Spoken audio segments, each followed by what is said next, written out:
Thank you, Al, and happy holidays. Now, during this time of year, most 13-year-olds are busy thinking about what gadgets they're going to be adding to their Christmas list. But my guest, Nazi Forrest, is not your typical 13-year-old. She is living with sickle cell disease, and she's actually created recipes for cakes that anyone, including people battling sickle cell, can enjoy. So today, I am out front with Nazi and her mother. Welcome to the show, ladies. Thank you for having us. Thank you so much for having us.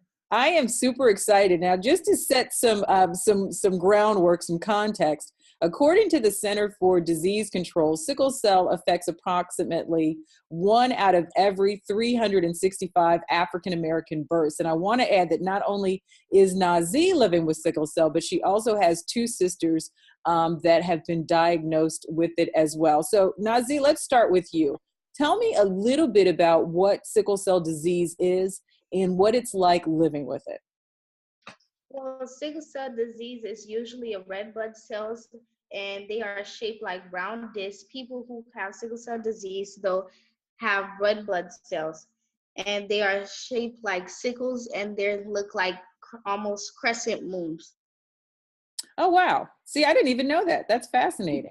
So it's named after the shape of the cell. Oh, wow. Very good. So tell me a little bit about what it's like having sickle cell for those who are not familiar with it. Well, when you have sickle cell disease, it's kind of painful, and it feels like a knife is stabbing you, and sometimes you can't breathe and like your oxygen is cutting off. Yeah, I know. I used to teach school a long, long time ago. And I remember I had a little girl in my 3rd grade class who had sickle cell. And she would have what her mom termed as episodes. Is that what you mean? That you have an episode and you feel that pain? Yes, but I would call it crisis. You call it a crisis. Okay, very good. Yes. So Mom, for you, tell me what it's like from your vantage point, because you have 3 daughters with sickle cell. And I mean, I follow you, we're connected on Twitter and Facebook, and I'm always seeing not only your positive posts, but also times when things aren't so great. And one of the girls may be in the hospital or not feeling well. What is it like as a mother with 3 daughters that have sickle cell? It's very heart-wrenching. Very heart-wrenching, just to see them going through a painful crisis. Having your baby asking you, like our youngest daughter, when she used to have painful crisis, she'll always scream out and ask, sickle cell, what have I done you wrong? Why are you hurting me this way? Please stop, make it stop. So, and as a mom, there's nothing that you can do to remove that pain, but only to render comfort to her and reassure her that after it's over, everything is going to be okay. Yeah, I mean, even when my kids have a cold, it's heart-wrenching. So I can only imagine. So let's talk about baking, because this is your passion, Nazi, and you have done such an amazing job with creating a campaign that not only educates people about sickle cell, but supports other children that are going through the same things that you're going through. So is there something in a cake? Is it the sugar? Is it the butter? Is there an ingredient in the cake that triggers a sickle cell crisis? Well, when you go to the store, sometimes people go pick up a box of cookies or some cake and cupcakes, and when you look in the back on the ingredients, there's thousands of ingredients. Yes. Maltodextrin, dextrose, and all these type of sugar that triggers off sickle cell crisis. Okay, and so you have created a recipe that you can bake goodies and cakes, because I know you bake more than cakes, even though cakes are kind of what you're known for, that don't have all the extra stuff, so they're easier for people with sickle cell to enjoy. Yes, ma'am. I bake with natural and organic ingredients for children battling sickle cell anemia. So how did that come about, Mom? What was that conversation like? Were you all sitting around the dinner table and Nazi was like, Mom, I have a great idea? It was weird because from our holistic doctor, when we met him, he said that individuals who are battling sickle cell anemia were committing, suicide by their unhealthy diets. And he said that the foods that we were feeding them were toxic. So we had to cut that out. We wanted to save our daughters. So Najee, we've been trying to make her, teach her how to cook for the longest. She didn't get it. When he heard that, she said, and by her seeing Shakara in the ICU, she said, Mommy, I don't want to die. And she just went on this adventure looking for treats, healthy treats for kids just like them to eat. And she started off with the first flourless peanut butter cookies.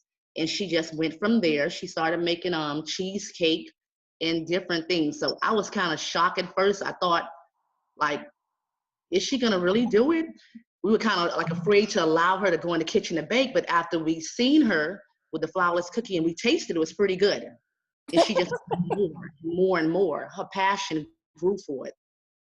Yeah, and you can, like I said, if you guys are on social media, definitely follow Najee the Baker on Twitter and Facebook. I mean, just seeing the pictures of Najee seems to be very petite, and she's like carrying a big old cake, and it's just the cutest thing ever.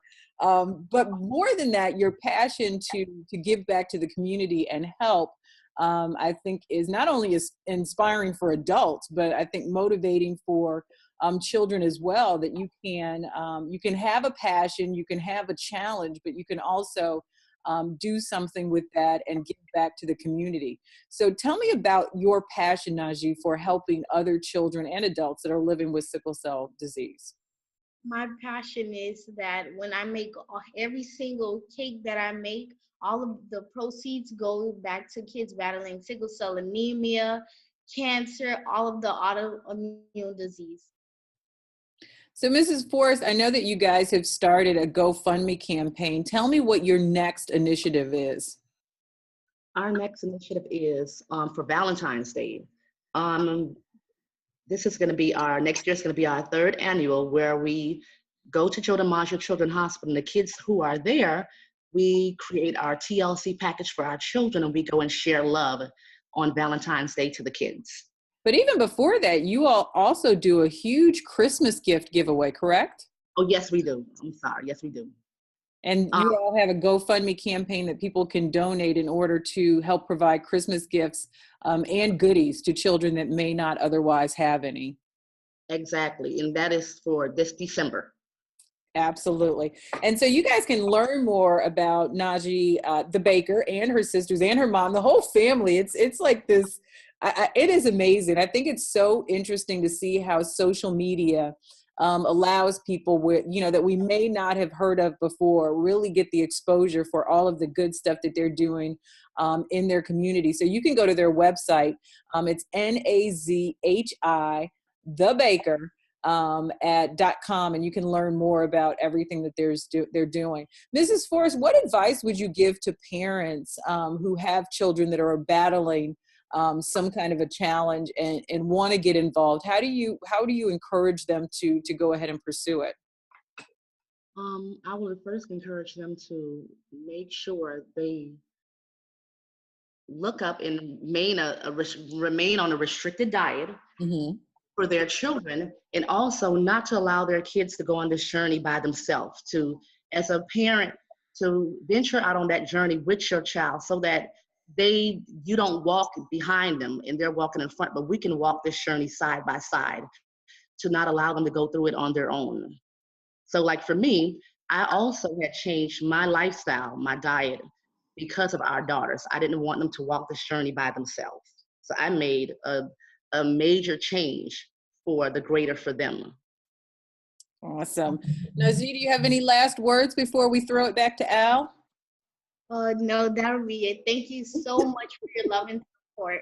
Oh, no, always. I am absolutely in your corner. I think that you are doing phenomenal things, and I'm encouraged to do more. And I'm also encouraged to, to really be, a great mom to my children as well, and encourage them to do what they want. I think that your whole family sets an example for how to live better lives, even though we may have challenges. So I appreciate all of you as well. I send you holiday hugs, but I know I'll be talking to you soon. And hopefully we'll be able to do even more to encourage people to help support you in your Christmas drive as you support, all of the children out there. So thank you for doing what you do. And I'm really, really proud of you. And I hope that you will continue to do big things. Thank you so much. Thank you so much for having us. No, thank you. All right, Al, back to you. And happy holidays to the crew. Same Happy you too. holidays.